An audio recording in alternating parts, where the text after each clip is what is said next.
Is it true that all your family's inside? No, it is not. No? Well, who isn't? What's it to you? Oh, I just heard a bit of news that I thought you might like to know about. What news? What's it worth? Listen, you old ratbag, have you got any news? You just let me know what... Listen.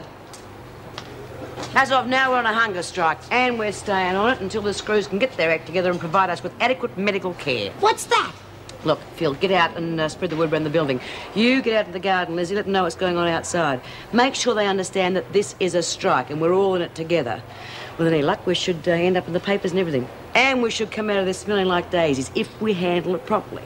So I don't want any violence, not unless I give the signal. What's the signal? You'll know it when I give it, if I give it. And until then, I don't want any messing around. Hunger strike. Are you making an objection? No.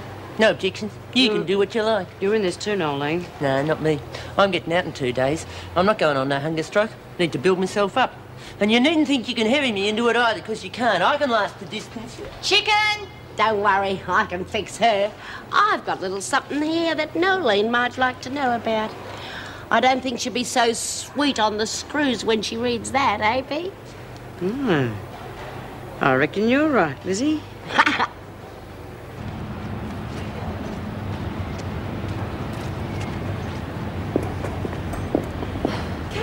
Hey, Karen. Hi. Long time no see. Where have you been? All around. How are you? You know, the same, only worse. I've got 2 toot papers and an essay all due on the same day. How'd you manage that? I didn't, that's the trouble. I mean, how'd you manage to get yourself into such a mess? I've never been big on organisation. Hey, there's Melinda Cross. Boy, do you hear what happened to her? Incredible. Hi, Suze. Karen, terrific to see you again. Are you paroled yet? I was just telling Helen what an amazing place Wentworth is. Oh, Karen will back me up. She's been in there for ages. Pity we didn't share a cell, eh?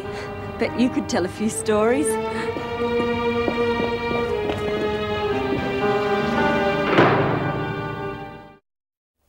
Karen! Sorry I blew it. I just didn't realise you felt that way about Wentworth. How did you expect me to feel? It was all right for you. You were only there 5 minutes. I said I'm sorry. Oh, that's okay. I guess I overreacted. You coming back? We'll at least come to the library cafe and have a coffee. I couldn't, Melinda, not just yet. You go. I'll see you later. We could meet at the commercial for a drink. All the guys drink there. I don't think so. Come on. You've got to break out sometime. The lady I'm staying with wouldn't approve. Well, so what? You're over 18, aren't you? Oh, all right. But only for a little while. Great. I'll meet you in the lounge at 7:30. Oh, there's George. See ya. Bye.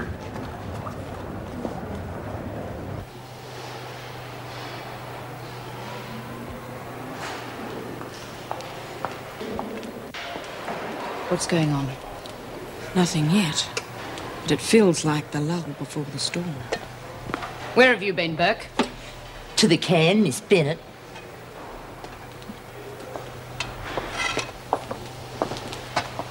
What's going on, Smith? No one's eating till I see the governor. This is a prison, not a restaurant. You'll eat what's put in front of you or go without. Then we'll go without. We're not complaining about the grub, but no one is eating until I talk to the governor.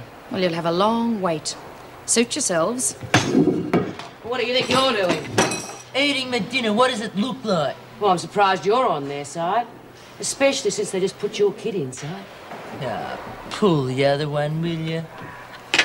You have to do better than that, Smith. You would have read the paper. Ah, we'll to snatch. That's enough of that, Smith. She telling the truth, Miss Bennett?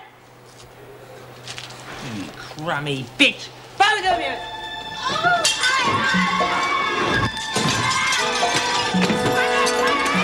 There's a way for a signal. My signal, look what that half-wit does.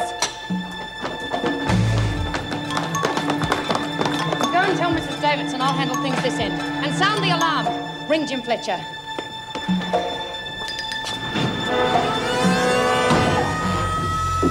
Look, come on, Bree, let's go back to ourselves. We've made our point. Don't be so bloody weak. We haven't made any point. Doreen's still the same, isn't she? And you pack of morons, throwing things around. Well, I suppose we'll make the best of it. It'll force me to doing something.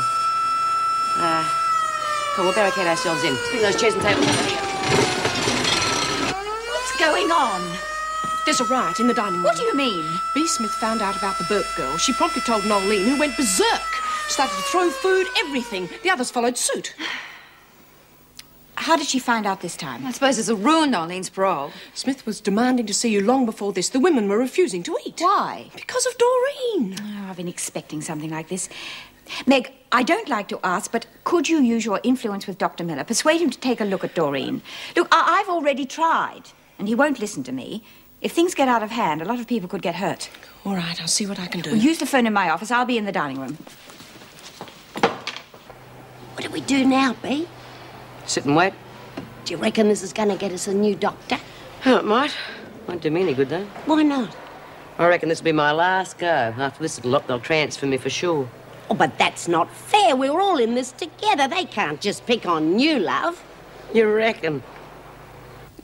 But this is an emergency, Greg. There's no one else we can get. Please. Look, you know I wouldn't ask you if there were any other way. If I come this time, it's positively the last, and I mean it. I know. Look, I don't know how bad Doreen is, but just your being here will reduce a lot of pressure, believe me. That's hardly my job. All right, I'll be around as soon as possible. But don't you do anything foolish. You know how dangerous they can be. Don't worry about me. I'm the least likely to get hurt.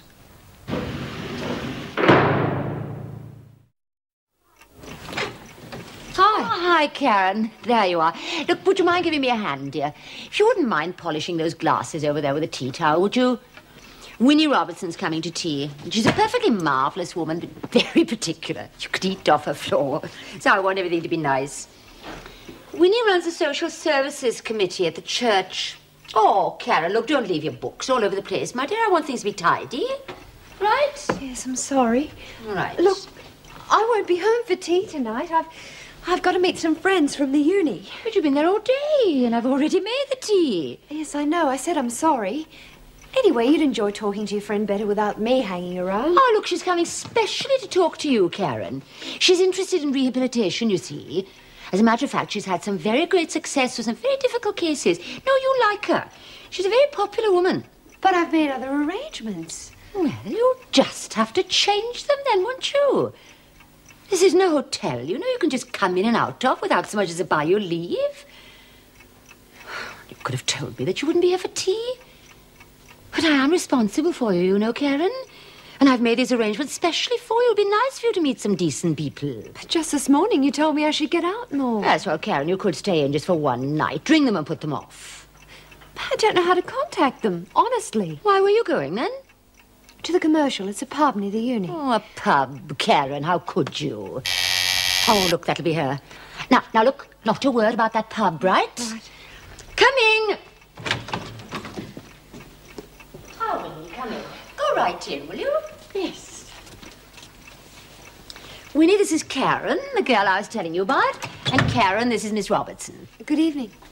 But can we be sure? Things are not always as simple as they seem, are they, Karen? I think I'll put these away. Do sit down, Winnie, will you? Oh, yes, thank you. Would you like a sherry, Winnie? I don't normally take one on a weeknight, but, well, for special occasions is rather different. No, not for me, but you go ahead. You sure you don't mind? Not at all. Right, I'll just have a little one, then. Oh, I do hope you can help Karen. You know, Winnie, she's had such a terrible time of it. First, she was married to a perfectly beastly man who used to beat her.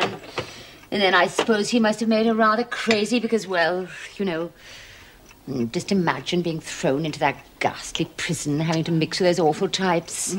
No morals, perverts. Oh, can you imagine? And she's not that strong, you know. Her mother lives in Queensland, very good Catholic, and she asked me. Oh, excuse me. I'm sorry I can't stay to talk to you, but